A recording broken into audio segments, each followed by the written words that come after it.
दोस्तों नमस्कार, ये है मार्गदर्शन फॉर सिविल सर्विसेज। मैं अनुराग चौधरी।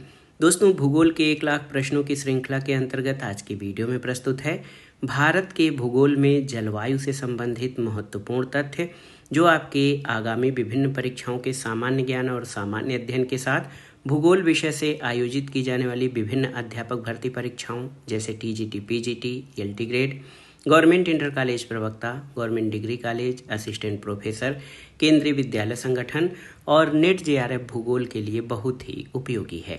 तो आइए शुरू करते हैं आज का वीडियो। पहला प्रश्न है, मानसून शब्द की उत्पत्ति अरबी भाषा के किस शब्द से हुई है, आपको बताना है। तो उत्तर है, मानसून शब्द अरबी भाषा के मौसम शब्द से उत्पन्न हुआ है, यानी मानसून शब्द की उत्पत्ति अरबी भाषा के शब्द मौसम से हुई है। अगला प्रश्न है, 1686 में एशियाई मानसून की उत्पत्ति की व्याख्या के लिए क्लासिकल या शास्त्रीय सिद्धांत किसने प्रस्तुत किया था। तो ये विचारक हैं एडमंड हैली। एडमंड हैली ने 1686 में एशियाई मानसून की उत्पत्ति की व्याख्या के लिए क्लासिकल सिद्धांत प्रस्तुत किया था। भारत की जलवायु किस प्रकार की जलवायु है। तो भारत की जलवायु उष्ण मानसूनी प्रकार की जलवायु है।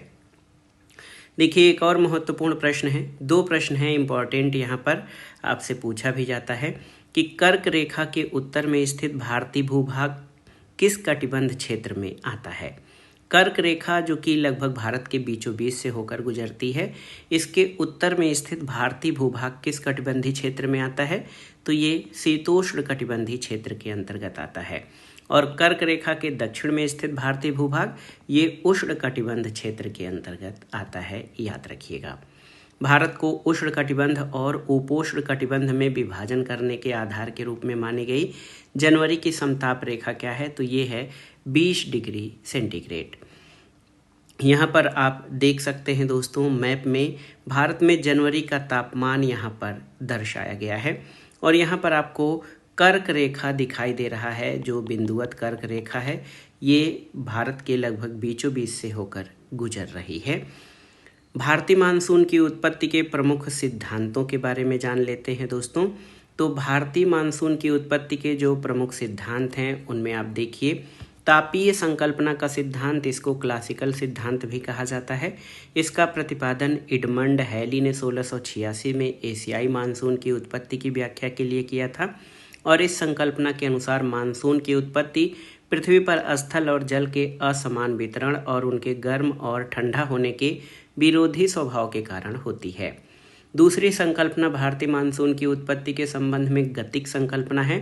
इसका श्रेय फ्लोन महोदय को जाता है, जिनके अनुसार मानसून की उत्पत्ति मौसमी परिवर्तन के कारण वायुदाब पेटियों के खिसकाव पर आधारित है। और तीसरा नवीन अवधारणाएं हैं। इसमें मानसून की उत्पत्ति में जेट वायु धाराओं, तिब्बत पठार और महासागरीय क्षेत्रों की भूमिका की विवेचना की जाती है। तो ये 3 महत्वपूर्ण सिद्धांत हैं, तापीय सिद्धांत, गतिक कल्पना और नवीन अवधारणाएं, जो भारतीय मानसून की उत्पत्ति के सिद्धांतों के बारे में वर्णन करते हैं। अब आइए अगले प्रश्न पर आते हैं। ये प्रश्न भी बेहद महत्वपूर्ण है, आप देख सकते हैं। भारतीय मानसून प्रस्फोट के लिए मुख्य रूप से किसे उत्तरदायी माना जाता है। तो भारतीय मानसून प्रस्फोट के लिए मुख्य रूप से पूर्वी जेट प्रवाह को उत्तरदायी माना जाता है। भारत में होने वाली मानसूनी वर्षा किन महीनों के मध्य में होती है। तो ये महीने हैं जून से सितंबर। भारत में होने वाली जो मानसूनी वर्षा है वो जून से सितंबर के बीच जो है, ये सर्वाधिक जो है इसका प्रभाव होता है। मानसूनी वर्षा जून से सितंबर के बीच होती है। अगला प्रश्न है, मानसूनी हवाएं भारत में सबसे पहले किस तट से टकराती हैं। तो ये केरल के तट से टकराती हैं। भारत में होने वाली वर्षा मुख्य रूप से किस कारक से नियंत्रित होती है। तो ये भू आकृतियों के द्वारा नियंत्रित होती है, याद रखिएगा। भारत में होने वाली वर्षा मुख्य रूप से। अगला प्रश्न है, भारतीय परंपरा के अनुसार भारत में कितने प्रकार की ऋतुएं पाई जाती हैं। तो भारत में कुल 6 प्रकार की ऋतुएं पाई जाती हैं। भारत में वसंत और शरद ऋतु को किस उपनाम से जाना जाता है। तो इनको निर्बल ऋतु के रूप में जाना जाता है। भारत में कितने प्रकार की सस्य ऋतुएं पाई जाती हैं। तो 3, रबी, खरीफ और जायद। ये भारत में पाई जाने वाली 3 प्रकार की सस्य ऋतुएं हैं। विषुवतीय पछुआ पवन सिद्धांत या गतिक संकल्पना का प्रतिपादन किसने किया था? तो फ्लोन एक विचारक हैं, महत्वपूर्ण विचारक। इन्होंने विषुवतीय पछुआ पवन सिद्धांत या गतिक संकल्पना का प्रतिपादन किया था, याद रखिएगा। अगला प्रश्न है, किस ऋतु में सूर्य के दक्षिणायन होने पर निम्न वायुदाब क्षेत्र उच्च वायुदाब क्षेत्र में बदल जाता है? तो याद रखिएगा, शीत ऋतु में सूर्य के दक्षिणायन होने पर निम्न वायुदाब क्षेत्र उच्च वायुदाब क्षेत्र में बदल जाता है। एक बहुत ही महत्वपूर्ण प्रश्न आपको जानना चाहिए, दक्षिण पश्चिम मानसून की उत्पत्ति किन पवनों के कारण होती है? दक्षिण पश्चिम मानसून जो कि भारत में महत्वपूर्ण है, ये दक्षिण पूर्वी व्यापारिक पवनों के कारण दक्षिण पश्चिमी मानसून की उत्पत्ति होती है। अगला प्रश्न है, बंगाल की खाड़ी और अरब सागर से होते हुए दक्षिणी हिंद महासागर की ओर चलने वाली हवा को क्या कहते हैं? तो इसको उष्णकटिबंधीय पूर्वी जेट स्ट्रीम कहा जाता है। और इसी से संबंधित है, जेट स्ट्रीम सिद्धांत के अनुसार उष्णकटिबंधीय पूर्वी जेट स्ट्रीम के द्वारा भारत में किस प्रकार के मानसून की उत्पत्ति होती है? तो ये है दक्षिण पश्चिम मानसून, जो कि अरब सागर मानसून से मानसून कहलाता है।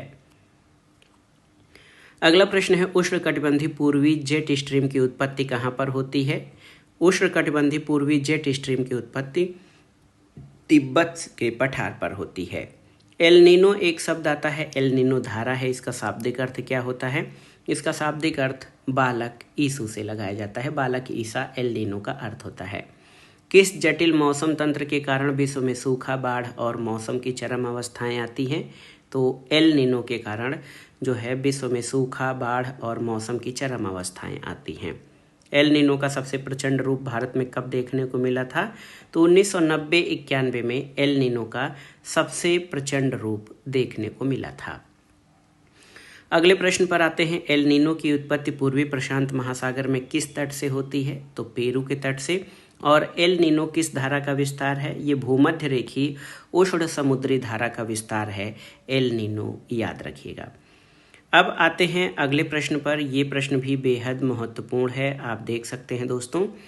प्रश्न है कि समुद्र में मछलियों की संख्या घट जाना किस मौसम तंत्र के कारण होता है? ये देखिए बेहद महत्वपूर्ण प्रश्न है। समुद्र में मछलियों की संख्या घट जाना ये एल नीनो का प्रभाव होता है। और एल नीनो के कारण समुद्र में किसकी मात्रा में कमी होती है? तो ये प्लवक की मात्रा में कमी हो जाती है एल नीनो के कारण। समुद्री जल के वाष्पन में अनियमितता किस मौसम तंत्र के परिणाम स्वरूप होती है? तो ये एल नीनो के कारण। और भारतीय नीनो के नाम से किसे जाना जाता है? हिंद महासागरीय द्विध्रुवी को जो है भारतीय नीनो के नाम से जाना जाता है। अगला प्रश्न है दोस्तों कि हिंद महासागर में ग्रीष्म ऋतु में जलीय सतह पर दो भिन्न क्षेत्रों में भिन्न तापीय स्थिति उत्पन्न होने को क्या कहते हैं? तो ये हिंद महासागरीय द्विध्रुव कहते हैं।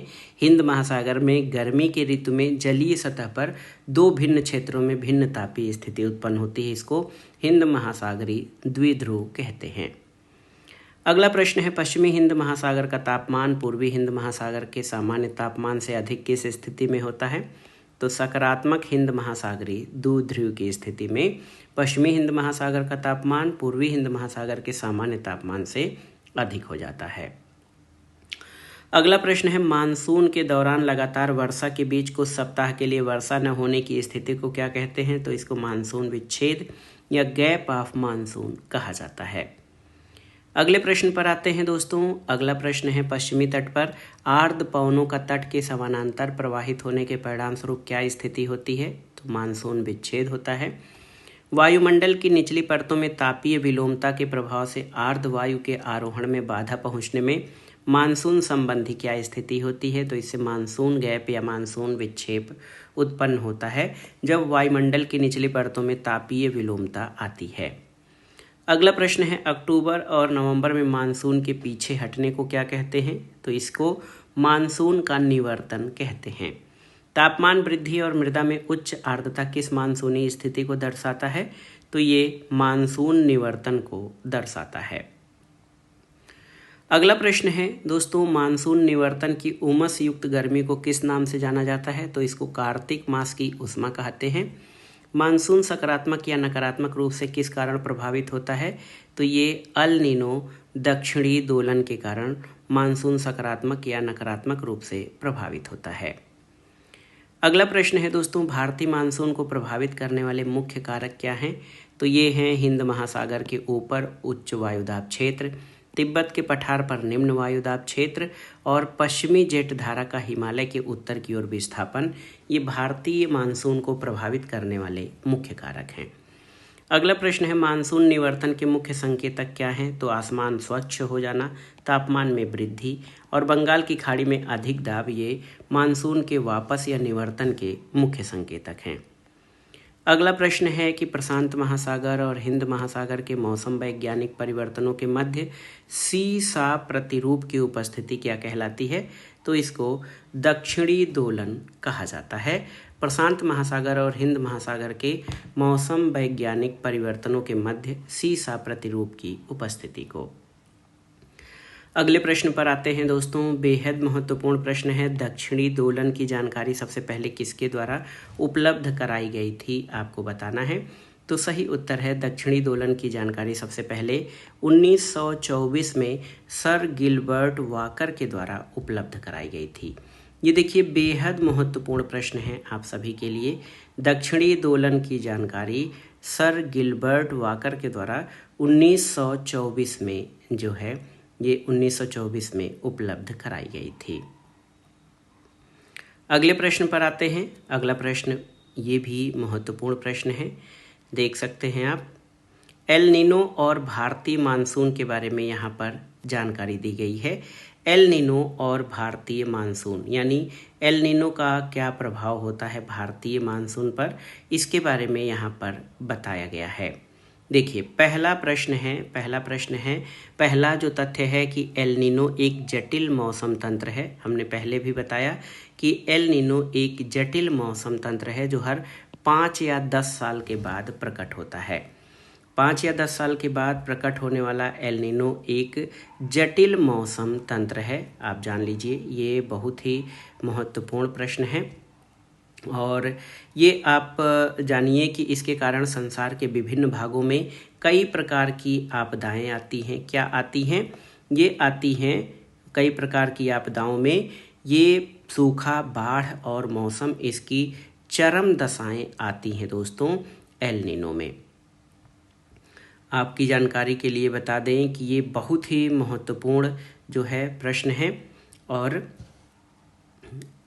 देखिए एल नीनो एक जटिल मौसम तंत्र होता है जो हर 5 या 10 साल के बाद प्रकट होता है। इसके कारण संसार के विभिन्न भागों में सूखा, बाढ़ और मौसम की चरम दशाएं आती हैं। और पूर्वी प्रशांत महासागर में इसकी उत्पत्ति पेरू के तट के निकट होती है।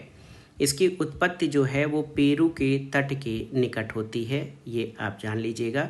इसकी उत्पत्ति के बारे में भी आपको जानना चाहिए कि ये पूर्वी प्रशांत महासागर में पेरू के तट के निकट उष्ण समुद्री धारा, यानी एल नीनो जो है वो गर्म समुद्री धारा, उष्ण समुद्री धारा के रूप में प्रकट होती है और इससे भारत सहित अनेक स्थानों का मौसम प्रभावित होता है। तो ये जो है एल नीनो आप जानते हैं कि एक जटिल मौसम तंत्र है जो हर 5 या 10 साल के बाद प्रकट होता है। इसके कारण दुनिया भर के विभिन्न भागों में सूखा, बाढ़ और मौसम, ये जो प्राकृतिक आपदाएं हैं, इसकी चरम अवस्थाएं आती हैं। सूखा, बाढ़ और मौसम की कई प्रकार की। एल नीनो का शाब्दिक अर्थ बालक ईसा होता है और ये पूर्वी प्रशांत महासागर में पेरू के तट के निकट उष्ण समुद्री धारा के रूप में प्रकट होता है। इससे भारत सहित अनेक स्थानों का मौसम जो है वो प्रभावित होता है। दोस्तों आप देखिए एल नीनो का अर्थ बालक ईसा होता है क्योंकि ये धारा दिसंबर के महीने में क्रिसमस के आसपास जो है नजर आती है। भारत में मानसून की लंबी अवधि के पूर्वानुमान के लिए एल नीनो का उपयोग किया जाता है और ये दशा हर 5 से 10 साल बाद आती है। ये जो एल नीनो की स्थिति है ये जटिल मौसम तंत्र है जो हर 5 या 10 साल के बाद प्रकट होता है। इसके कारण दुनिया भर में कई जटिल मौसमी स्थितियां उत्पन्न होती हैं। अब आइए देखते हैं अगले प्रश्न पर, दक्षिणी दोलन। देखिए दोस्तों, दक्षिणी दोलन की तीव्रता की माप यानी SOI किन स्थानों के वायुदाब के अंतर से की जाती है?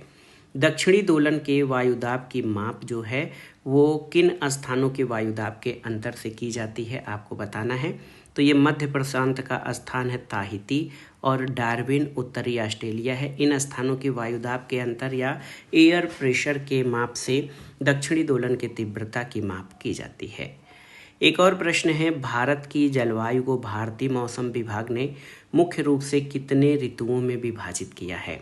तो याद रखिएगा दोस्तों, भारत का जो मौसम है, भारत का जो जलवायु है, इसको भारतीय मौसम विभाग ने मुख्य रूप से 4 ऋतुओं में विभाजित किया है।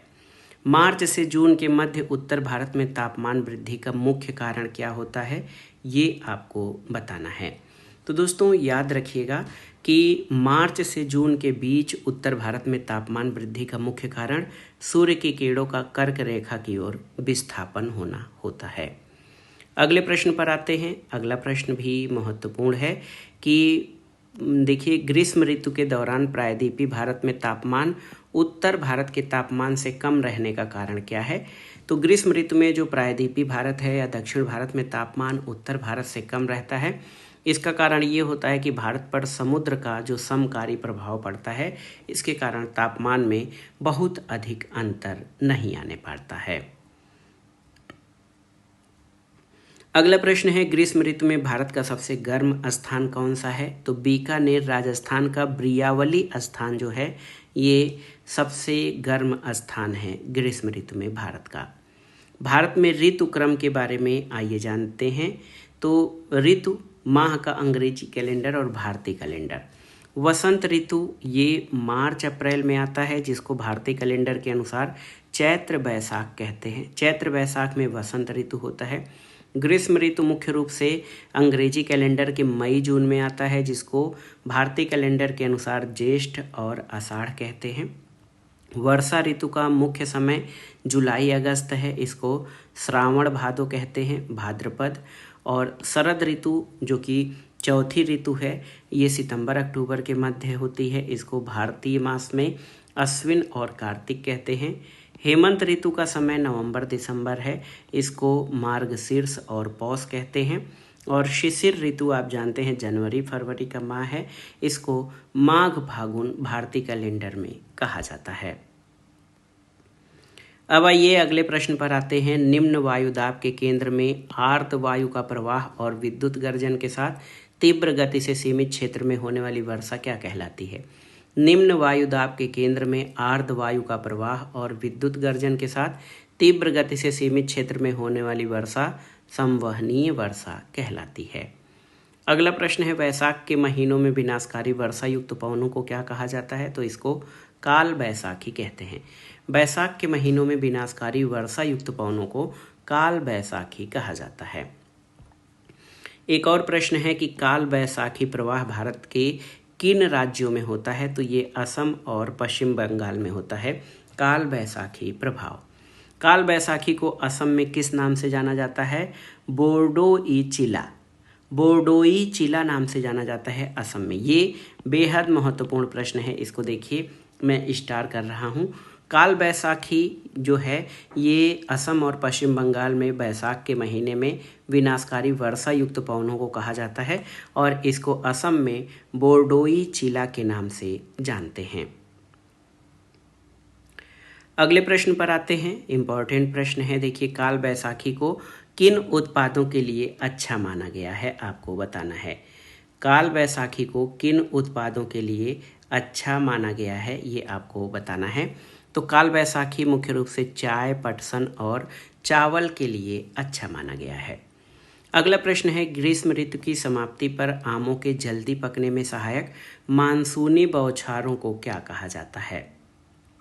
देखिए ये बहुत ही महत्वपूर्ण प्रश्न है, आप देख सकते हैं दोस्तों। काल बैसाखी चाय, पटसन और चावल के लिए अच्छा है। ग्रीष्म ऋतु की समाप्ति पर आमों के जल्दी पकने में सहायक मानसूनी बौछार को आम्र वर्षा या मैंगो शावर कहते हैं। केरल में, और कर्नाटक में इसको चेरी ब्लॉसम कहा जाता है। ये भी बहुत ही महत्वपूर्ण प्रश्न है आपके लिए। आप जान लीजिए कि ये जो ग्रीष्म ऋतु की समाप्ति पर आमों को जल्दी पकने में मानसूनी बौछारों को केरल में मैंगो शावर और कर्नाटक में चेरी ब्लॉसम कहा जाता है। अगले प्रश्न पर आते हैं दोस्तों। केरल और निकटवर्ती कहवा उत्पादक क्षेत्रों में कहवा के फूल खिलने की मानसूनी घटना को क्या कहते हैं? तो इसको फूलों वाली बौछार कहा जाता है। ये भी बहुत ही महत्वपूर्ण प्रश्न है। फूलों वाली बौछार केरल और निकटवर्ती कहवा उत्पादक क्षेत्रों में कहवा के फूल खिलने की मानसूनी घटना को कहा जाता है। एक और महत्वपूर्ण प्रश्न देखिए, नार्वेस्टर नामक वर्षायुक्त प्रचंड तूफान भारत के किस राज्य में चलता है? तो ये उड़ीसा और पश्चिम बंगाल में चलता है, नार्वेस्टर नामक वर्षायुक्त प्रचंड तूफान। अगला है, नार्वेस्टर द्वारा अप्रैल मई में किस राज्य में वर्षा होती है? तो नार्वेस्टर के द्वारा जो ये प्रचंड तूफान है वर्षायुक्त, इसके द्वारा पश्चिम बंगाल में वर्षा होती है। अगला प्रश्न है दोस्तों, निम्न वायुदाब के केंद्र में चलने वाली गर्म या शुष्क हवाओं को उत्तर भारत में किस नाम से जाना जाता है? तो लू के नाम से जाना जाता है। प्रचंड गर्मी और निम्न वायुदाब के केंद्र में चलने वाली गर्म और शुष्क हवाएं हैं जिनको लू यानी हीट वेव्स कहा जाता है। भारत में मानसूनी वर्षा किन पवनों के कारण होती है? तो भारत में मानसूनी वर्षा आप जानते हैं दक्षिणी पश्चिमी मानसूनी पवनों के कारण होती है। अगला है, भारत में औसत वार्षिक वर्षा कितनी होती है? तो ये लगभग 125 सेंटीमीटर भारत में औसत वार्षिक वर्षा होती है। अगला प्रश्न है, पश्चिमी घाट और उप हिमालयी क्षेत्र किस प्रकार के वर्षा क्षेत्र में शामिल हैं? तो अधिक वर्षा वाले क्षेत्र में +200 सेंटीमीटर वर्षा वाले क्षेत्र में ये पश्चिमी घाट और उप हिमालयी क्षेत्र शामिल हैं। गंगा का उत्तरी मैदान और उत्तर पूर्वी प्रायद्वीप किस प्रकार के वर्षा क्षेत्र में शामिल हैं? तो ये मध्यम वर्षा वाले क्षेत्र में शामिल हैं, जिसमें 100 से 200 सेंटीमीटर की वर्षा शामिल होती है। गंगा का उत्तरी मैदान और उत्तर पूर्वी प्रायद्वीप। अधिक वर्षा वाले क्षेत्र में आप जानते हैं पश्चिमी घाट और उप हिमालयी क्षेत्र आते हैं, जबकि जो मध्यम वर्षा वाले क्षेत्र हैं गंगा का उत्तरी मैदान और पूर्वी प्रायद्वीप आते हैं। इसी तरह पश्चिमी उत्तर प्रदेश और दक्कन का पठार किस वर्षा प्रकार के क्षेत्र में आते हैं? तो ये न्यून वर्षा वाले क्षेत्र में आते हैं, जहां वर्षा 50 से 100 सेंटीमीटर के लगभग होती है। और देखिए यहाँ पर लद्दाख और पश्चिमी राजस्थान किस प्रकार के वर्षा वाले क्षेत्र में आते हैं? ये अपर्याप्त वर्षा वाले क्षेत्र में आते हैं। यहाँ 50 सेंटीमीटर से भी कम वर्षा होती है। तो पश्चिमी घाट और उप हिमालय क्षेत्र अधिक वर्षा वाले क्षेत्र में आते हैं, जहाँ पर वर्षा 200 सेंटीमीटर से अधिक होती है। गंगा का मैदान और उत्तर पूर्वी प्रायद्वीप मध्यम वर्षा वाले क्षेत्र में आते हैं, जहाँ वर्षा 100 से 200 सेंटीमीटर। पश्चिमी उत्तर प्रदेश और दक्कन का पठार न्यूनतम वर्षा वाले क्षेत्र में आते हैं, जहां वर्षा 50 से 100 सेंटीमीटर। और लद्दाख और पश्चिमी राजस्थान ये अपर्याप्त वर्षा वाले क्षेत्रों में आते हैं, जहां वर्षा 50 सेंटीमीटर से भी कम होती है। चेरापूंजी और मासिनराम भारत के किस राज्य में स्थित हैं? तो ये मेघालय राज्य में स्थित हैं, और मेघालय का अर्थ बादलों का घर होता है। भारतीय मानसून का प्रारूप यहाँ पर इस जो है मैप में दर्शाया गया है, आप देख सकते हैं। 5 जून को यहाँ पर 1 जून को केरल से ये प्रवाहित होता है। 1 जून से 5 जून को आप देख सकते हैं कि 5 जून को ये जो वर्षा का प्रतिरूप है उत्तर की ओर सरकता है। 10 जून, 15 जून, 1 जुलाई और 15 जुलाई वाले क्षेत्रों में ये संपूर्ण भारत में इसका विस्तार हो जाता है। अब आते हैं अगले प्रश्न पर दोस्तों। अगला प्रश्न देखिए, ये भी बेहद महत्वपूर्ण प्रश्न है। इसमें भारत में मानसून प्रवाह जून से सितंबर को दर्शाया गया है कि ये दक्षिणी पश्चिमी मानसूनी पवनें किस प्रकार से चलती हैं। प्रायद्वीपीय भारत के दक्षिणी छोर से टकराकर ये भारत में मानसूनी प्रवाह जो है संचालित होता है। और आप जान लीजिए कि प्रायद्वीपीय भारत के दक्षिणी छोर से टकराकर ये 2 भागों में ये अरब सागर और बंगाल की खाड़ी में ये विभाजित होता है। अरब सागर का मानसून 3 उपशाखाओं में विभाजित होता है और बंगाल की खाड़ी का मानसून 2 उपशाखाओं में। देखिए, अरब सागर मानसून पहले पश्चिमी घाट के तटवर्ती ढाल से टकराकर पर्वतीय वर्षा करते हुए प्रायद्वीपीय भारत में प्रवेश करता है, जबकि बंगाल की खाड़ी वाला जो पहली शाखा है वो अरब सागर की दूसरी उपशाखा से छोटा नागपुर के पठारी क्षेत्र में मिल जाती है। अरब सागर की जो दूसरी शाखा है वो नर्मदा ताप्ती नदी की घाटी से होते हुए छोटा नागपुर पठार की ओर जाती है और बंगाल की खाड़ी की दूसरी शाखा उत्तर पूर्वी राज्यों के पर्वतीय क्षेत्र से टकराकर पूर्वी हिमालय यानी सिंटेक्सियल बेंड से टकराकर पश्चिम की ओर मुड़ती है और हिमालय के पर्वतपदी क्षेत्रों में वर्षा करते हुए पंजाब के मैदान में प्रवेश करती है। अरब सागर की जो तीसरी शाखा है वो अरावली पर्वत के समानांतर बिना कम वर्षा किए पंजाब और हरियाणा के निम्न केंद्र वाले मैदान की ओर चली जाती है। तो इस तरह से ये भारत में जो मानसून प्रवाह है जून से सितंबर, उसका ये वर्णन था। अब आते हैं अगले प्रश्न पर। विश्व का सर्वाधिक वर्षा वाला स्थान क्या है? तो इसका नाम है मासिन राम, जो कि भारत के मेघालय राज्य में स्थित है। मासिन राम भारत में कहाँ पर स्थित है? तो मासिन राम जो है मेघालय के खासी पहाड़ी के दक्षिण में स्थित है, जो दुनिया का सर्वाधिक वर्षा वाला स्थान है।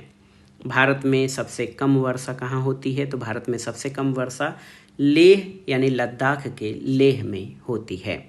भारत में अधिक वर्षा वाला क्षेत्र कौन सा है? 200 सेंटीमीटर से अधिक। तो इसमें पश्चिमी घाट, मेघालय पहाड़ियाँ, उत्तर पूर्वी उप हिमालयी क्षेत्र, ब्रह्मपुत्र घाटी, खासी और जयंती पहाड़ियाँ ये भारत में अधिक वर्षा वाले क्षेत्रों के अंतर्गत आते हैं। देखिए, भारत में जो ये अधिक वर्षा वाले क्षेत्र थे। अब देखिए, भारत में कम मध्यम वर्षा वाले क्षेत्र जहाँ 100 से 200 सेंटीमीटर वर्षा होती है वो कौन से क्षेत्र हैं? तो उत्तर पूर्वी प्रायद्वीप, पूर्वी तमिलनाडु, दक्षिणी गुजरात, झारखंड, बिहार, गंगा का मैदान, मणिपुर और कछार घाटी ये ऐसे क्षेत्र हैं जो भारत में मध्यम वर्षा वाले क्षेत्र के अंतर्गत आते हैं, याद रखिएगा।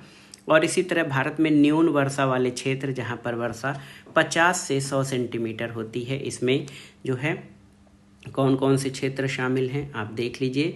इन क्षेत्रों में जो है आप देख सकते हैं दोस्तों, पूर्वी राजस्थान, यहाँ पर बहुत कम वर्षा होती है। पश्चिमी उत्तर प्रदेश, जम्मू कश्मीर, दिल्ली, हरियाणा, पंजाब और दक्कन का पठार, ये जो है आप जान लीजिए कि ये भारत में न्यून वर्षा या कम से कम वर्षा वाले क्षेत्र हैं। अब आगे आइए देखते हैं महत्वपूर्ण प्रश्न कि भारत में किन क्षेत्रों में अपर्याप्त वर्षा या 50 सेंटीमीटर से कम वर्षा होती है, आपको बताना है। तो ये क्षेत्र हैं लद्दाख, पश्चिमी राजस्थान, कर्नाटक, आंध्र प्रदेश और महाराष्ट्र। ये ऐसे क्षेत्र हैं जहाँ पर अपर्याप्त वर्षा या 50 सेंटीमीटर से कम वर्षा होती है। तो दोस्तों, ये था आज का वीडियो। इसमें हमने भूगोल के 1 लाख प्रश्नों की श्रृंखला के अंतर्गत जलवायु यानी क्लाइमेट से संबंधित, भारत के जलवायु से संबंधित पार्ट 1 को कवर किया है। इसका दूसरा भाग हम अगले वीडियो में कवर करेंगे। ये वीडियो आपको कैसा लगा हमें कमेंट बॉक्स में ज़रूर बताइएगा। आपके लिए ये कितना उपयोगी हो रहा है ये श्रृंखला, इसके बारे में भी हमें ज़रूर बताइएगा। वीडियो को लाइक करें, शेयर करें और इस चैनल मार्गदर्शन फॉर सिविल सर्विसेज को सब्सक्राइब करें। वीडियो देखने के लिए धन्यवाद दोस्तों।